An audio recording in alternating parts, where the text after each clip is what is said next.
Here's your daily reminder that the Democrat Party and woke corporations think black people and brown people are too stupid or too helpless to have a photo ID to vote. Hello once again, all my fellow patriots and you filthy leftist stalkers out there. Welcome back to my channel. My name is Angela Box. You're watching Angela's Soapbox, where I always say what you're thinking. If you're not subscribed to the channel, please consider hitting that subscribe button, liking or rumbling this video, commenting on this video, of course, sharing this video, especially with your filthy leftist friends, because they truly hate my guts. And for me, that's a badge of honor. You guys. Okay, look, I am a political junkie, admittedly. Like, I live and breathe this crap. I did not understand the depths of the money laundering. I mean, I understood the money laundering going on in our government. And I understood that some people got very, very wealthy by being in Congress, like Nancy Pelosi, or, I mean, take your pick. They get extraordinarily wealthy on a public servant's salary.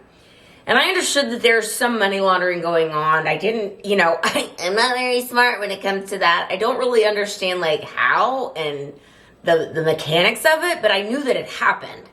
Now, the freak out over DOGE, Department of Government Efficiency, has reached a fever pitch because yesterday it came out that this USAID organization, which, again, I was not on my radar at all. And maybe that's my naivete, but I also think it has to do with the fact that there's just so many ridiculous government programs. And every year, people like Rand Paul would come out and read the list of stupid crap that the budget accounts for, the $14 trillion budget or whatever. I'm exaggerating, but not by much. And people, they get outraged over it, and then they just kind of forget about it. Well, this USAID organization, which basically takes your tax dollars and gives it to foreign governments, I mean, you guys, the things they were giving your money to. Carolyn Levitt came out yesterday. By the way, again, I love Kayleigh McEnany, but Carolyn Levitt is holding my beer. She was like, listen, and she just read a few of the things. And I'm going to paraphrase what she said because, it's been all around the internet what she said and what's going on here. But I wanted to paraphrase. So basically, there was a bunch of DEI crap that your money was going towards. Like a transgender play in Peru. A non-binary comic in Cuba. A DEI opera in, like, I don't know, Bosnia. Like, stupid shit, okay? But that's how they're money laundering. So here's how it works. This great crayon on X, Robbie Starbuck broke it down. I'm not going to read it directly. I'm going to post, I'll put the screenshot here so you can see it, but I'm going to summarize it. By the way, sea turtle killing plastic straw. Let's give it to the Democrats who are losing their damn minds. Jamie Raskin, Ilhan Omar. I'm going to get to Ilhan in a minute, but let's suck it down here. So Robbie Starbuck basically said, listen, here's how it works. USAID, their workers basically gave 99.9% of money to Democrats. They hand out these grants. So their USAID is funded like to an insane amount every year. They give out these grants. The grants are, nothing burgers. Like, they just give this insane amount of money to these organizations. A lot of ESG, environmental, social, governmental.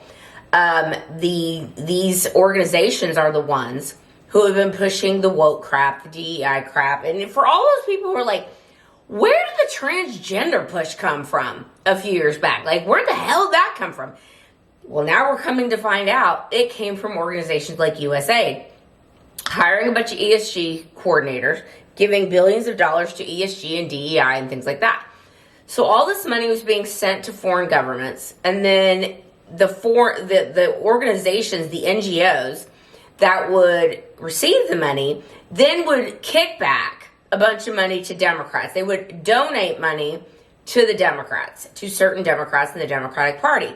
So it was like this big, RICO scheme, essentially, this criminal organization that is now being shut down by Donald Trump and Elon Musk. Now, the Meltdown. that they are experiencing. So the Doge employees are basically working 120 hours a week, which, hats off to them. Federal workers work 30 to 40 hours a week. And I said in another video, Donald Trump's you better get your asses back to work or you don't have a job. Elon has hired a bunch of genius little computer nerds. Some of them are still in high school, or one or two of them is in college. They're very young and they're autistic and they give 0 Fs and they're going in and finding all the code that all these people wrote to hide the money, and they're basically exposing everything. And so that's why they're having such a meltdown over the USAID, because that's where they laundered a lot of their money.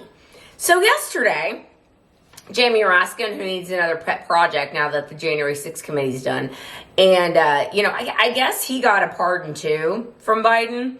I think everyone on the January 6th committee got a pardon. So he's I think I'm in the clear, so I'm going to go and shill about, complain about USAID right now. And I dare say again, I don't think there's any statute of limitations or pardons on treason, but I digress. Jamie Raskin's out there going, we're not going to allow Elon Musk and the billionaires to take over our government. It's well, you allowed a bunch of NGOs and a bunch of DEI initiatives to be laundered with our tax money. What are you even saying here? You're complaining that Elon Musk is saving taxpayers' money? Really? Is that the flex you're going for? And then we've got Ilhan Omar.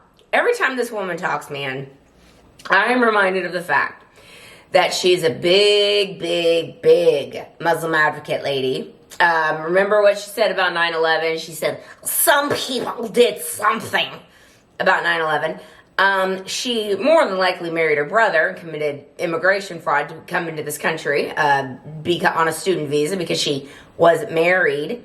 And now she's, complaining about USAID. And she's also on video bragging about how she helps Somali citizens who are here in the United States illegally evade deportation. It's sis, I don't think you understand that there's a new sheriff in town. I don't think you quite grasp it yet. I think that you are so in your dumb little bubble where you think that America is still down for pronouns and crap. You don't get that when you're bragging about these things, you just put a spotlight on yourself again. And if you think that Donald Trump this time around is playing, you got another thing coming, honey. So I feel that they are just out there, in pure panic mode. Chuck Schumer out there in pure panic mode because they realize that this USAID, which is now being headed up by Marco Rubio, and oh, by the way, all these contractors, they've all been shut out of their emails and the website's been shut down. And Marco Rubio basically came out and said, yeah, this USAID has been a thorn in the side of conservatives for a very long time because they basically give your tax dollars away to radical organizations and organizations in countries that do not have America's interests at heart. And so, yeah, it's great. Some of the aid, sure, it's great that we give to help people, but most of it's not. And that's what Elon Musk is discovering.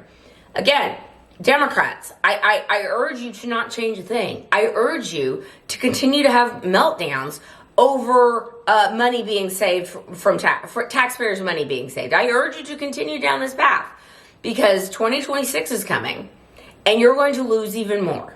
And then 2028 is coming and then J.D. Vance will be president for 8 years. Don't change a thing. So, look, Elon Omar, Jamie Raskin, all these people threatening the Doge employees. And we've got by the way, we have a new state's attorney in Washington, D.C., a guy by the name of Ed Martin, who put out a X post yesterday, and he was oh, BTW, the Doge employees that have been getting live death threats, we're going to be prosecuting them. So evidently, a bunch of Doge employees are getting threatened. Of course they are, by the same shadowy goons that, tried to kill Trump twice. It's not going to work. The hand of God is on Donald Trump. Period. The end. And the hand of God is on the people that are surrounding Donald Trump. Period. The end. The United States is a unique country in that we are a client nation. And much like Israel is a client nation of God. And when you get off track, that's when things go south. And now that we are back on track, I suspect that we are going to see the hand of God in so many things. And it's going to become so obvious to even the most hard-hearted leftist atheist that there might be something else at play here. And maybe it's about time to get on the right side of history. But again, they probably won't. And that makes my job a lot more fun to be able to mock them incessantly, because we're just going to keep winning. All right, that's where I'm going to leave this video. Let me know what you think down below, and I will see you in the next one. I will be done. Bye.